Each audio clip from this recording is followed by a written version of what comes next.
So hi everyone, hope all of you are doing good. तो आज जो हमारा टॉपिक है वीडियो का, वो बेसिकली बहुत सारे पेरेंट्स हैं जो कंफ्यूज रहते हैं बायोमेडिकल ट्रीटमेंट को लेके। एक्चुअली उनको ऐसा लगता है कि बायोमेडिकल जो ट्रीटमेंट है वो एक बहुत ही डिफरेंट ट्रीटमेंट होगा एंड वो एक मैजिकल ट्रीटमेंट होगा, या बायोमेडिकल के बारे में उनके मन में बड़े सारे डाउट्स रहते हैं कि वो होता क्या है, वो काम कैसे करता है और उसको हम कैसे फॉलो कर सकते हैं। तो पहले मैं आपको क्लैरिटी दे देती हूँ कि what is biomedical treatment is all about. जो हमारे स्पेशल नीड्स चिल्ड्रन होते हैं, चाहे वो ADHD हो, ऑटिज़म हो, CP हो, इंटेलेक्चुअल डिसेबल्ड बच्चे हों, तो ऐसा मैंने देखा है और कि इन बच्चों को कुछ न्यूट्रिशनल डेफिशिएंसीज होती हैं, ब्रेन में इन्फ्लेमेशन होता है ब्रेन में, जिसके लिए जो बायोमेडिकल डॉक्टर्स होते हैं हमारे, वो ट्रीटमेंट देते हैं ब्रेन की इन्फ्लेमेशन को कम करने के लिए। ठीक है, गट सही से काम नहीं करता है, गट में यीस्ट ओवर ग्रोथ हो जाती है, जो अच्छे वाले बैक्टीरिया होते हैं वो प्रेजेंट नहीं होते हैं और जो बुरे बैक्टीरिया होते हैं वो अटैक कर रहे होते हैं। तो ब्रेन में एक तरीके का एक क्या कहते हैं, शॉर्ट सर्किट काइंड ऑफ हो जाता है। ठीक है, उसको हम दूसरे वर्ड्स में ये भी कह सकते हैं कि ब्रेन डैमेज होता है या ऑक्सीजन डिप्राइव्ड हो गया। बड़े सारी चीज़ें इसमें, बड़े सारे वर्ड्स को एक्चुअली यूज़ किया जाता है, कोई एक करेक्ट वर्ड यूज़ करना अप्रोप्रिएट नहीं होगा। बट शॉर्ट में मैं आपको बायोमेडिकल के लिए बताऊं तो बायोमेडिकल क्या होता है, it's the use of high vitamin doses and supplements to give justification to our brain. जो ब्रेन है, ब्रेन में किसी चीज़ों की कमी हो गई है, तो उस कमी को पूरा करने के लिए हम लोग बायोमेडिकल डॉक्टर के पास जाते हैं। बायोमेडिकल डॉक्टर्स हमारी बात को सुनते हैं और उसके हिसाब से वो लोग सप्लीमेंट्स या प्रोबायोटिक्स या ओमेगा 3s हो गए, विटामिन B12 हो गया, बड़ी सारी चीज़ें होती हैं, सबका एक प्रोटोकॉल डिफरेंट रहता है। बट बहुत सारे पेरेंट्स बहुत एक्साइटेड रहते हैं, उनको एकदम से क्यूरियोसिटी रहती है, एक डेस्परेशन रहता है, अंडरस्टैंड कि हम जल्दी से जल्दी अपने बच्चों को रिकवर करना चाहते हैं। हम चाहते हैं कि वो एक इंडिपेंडेंट लाइफ की तरफ जाएं, वो एक इंडिपेंडेंट लाइफ जिएं, वो बोलना शुरू करें, वो आई कांटेक्ट शुरू करें, वो हमारी दुनिया में आएँ। हम ऐसा चाहते हैं। बट मुझे लगता है कि खुद से इन चीज़ों को स्टार्ट करना एक बहुत अच्छा आइडिया नहीं है। और मुझे लगता है कि पहले आप जैसे बायोमेडिकल की तरफ अगर आप जाना चाह रहे हैं या आप सोच रहे हैं, तो कुछ ऐसी चीज़ें हैं जो मैं चाहती हूँ कि आप एक बार टेस्ट करवाएं। जैसे कि मैग्नीशियम हो गया, जिंक हो गया, कैल्शियम हो गया, विटामिन D हो गया, B12 हो गया। ठीक है, ये सब आप टेस्ट करवाएं। और उसके बाद में अगर आपको लगता है कि डेफिशिएंसी है, because most of the cases में इन चीज़ों की डेफिशिएंसीज होती ही होती है, तो इट्स रियली इम्पॉर्टेंट कि आप पहले इस चीज़ को एक बार टेस्ट करवाएं और उसके बाद में आप बायोमेडिकल से, हाँ, आप हेल्प ले सकते हैं। टू सम एक्सटेंट बायोमेडिकल काम करेगा, टू सम एक्सटेंट नहीं, बहुत ज़्यादा एक्सटेंट तक आपकी थेरेपीज़, आपका हार्डवर्क, आपका डेडिकेशन, आपका विश्वास, आपका जो एक ट्रस्ट फैक्टर होता है वो बहुत इंपॉर्टेंट होता है।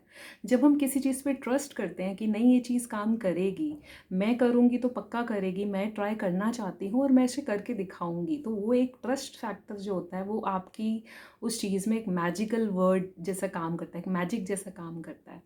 तो वो बहुत ज़रूरी है। किसी भी ट्रीटमेंट को आप फॉलो कर रहे हैं, कोई भी थेरेपी को आप फॉलो कर रहे हैं, तो उसमें आपका ट्रस्ट होना बहुत इम्पॉर्टेंट है। साथ साथ इसमें आपको बायोमेडिकल डॉक्टर्स जो होते हैं आपको थेरेपीज ऑफ कोर्स बोलते हैं, साथ में वो आपको डाइट भी बोलते हैं। तो डाइट के लिए वो आपको गाइड करेंगे कि आप ये वाली डाइट फॉलो करें, तो आप कर सकते हैं। तो मेरा कहने का मतलब ये है कि बायोमेडिकल ट्रीटमेंट जो है आप फॉलो करें और डॉक्टर की कस्टडी में फॉलो करें। जो डॉक्टर आपको चीज़ें बोलते हैं आप उसको पूरा फॉलो करें। आप डाइट थेरेपीज़ भी ले सकते हैं। लाइक डाइट क्या होता है कि जो हम खाते हैं वही हमारा असर हमारी ब्रेन पे डालता है। अगर हम अच्छा खाना खाएंगे, हम हेल्दी खाना खाएंगे, हम जंक फूड नहीं खाएंगे, हम स्वीट्स नहीं खाएंगे, तो हमारा जो ब्रेन का इन्फ्लेमेशन है वो कंट्रोल में रहेगा, उसमें प्रॉब्लम नहीं होगा, हमारे सर्किट्स कंट्रोल में रहेंगे।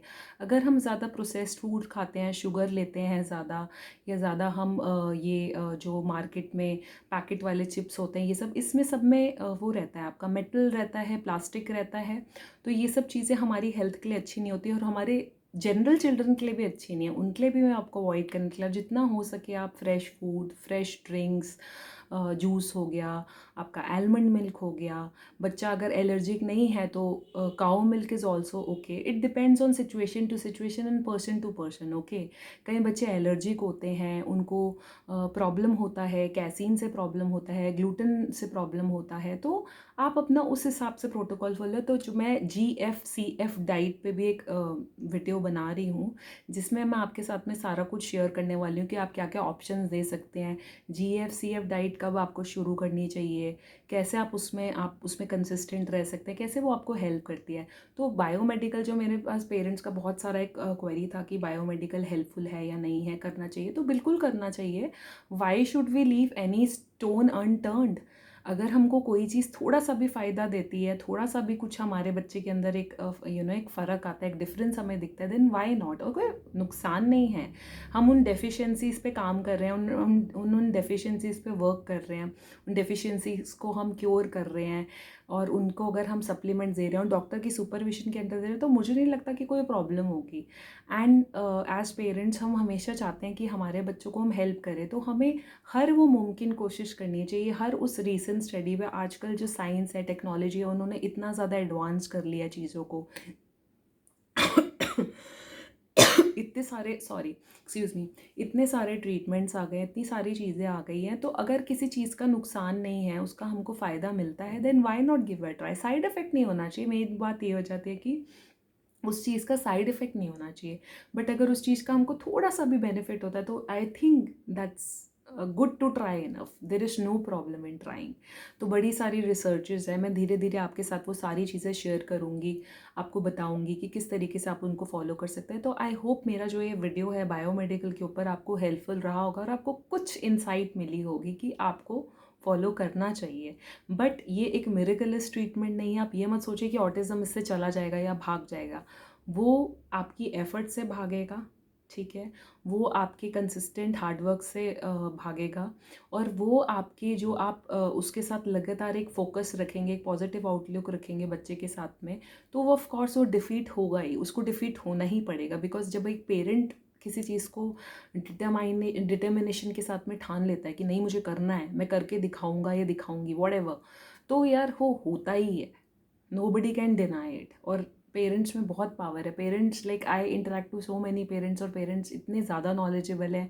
मैं इतनी खुश होती हूँ कि पेरेंट्स इतना ज़्यादा रिसर्च कर रहे हैं, इतना ज़्यादा स्टडी कर रहे हैं, तो बच्चा कहाँ से ठीक नहीं होगा, बिल्कुल होगा। आपकी हार्डवर्क बिल्कुल वेन में नहीं जाएगी। So best of luck all of you.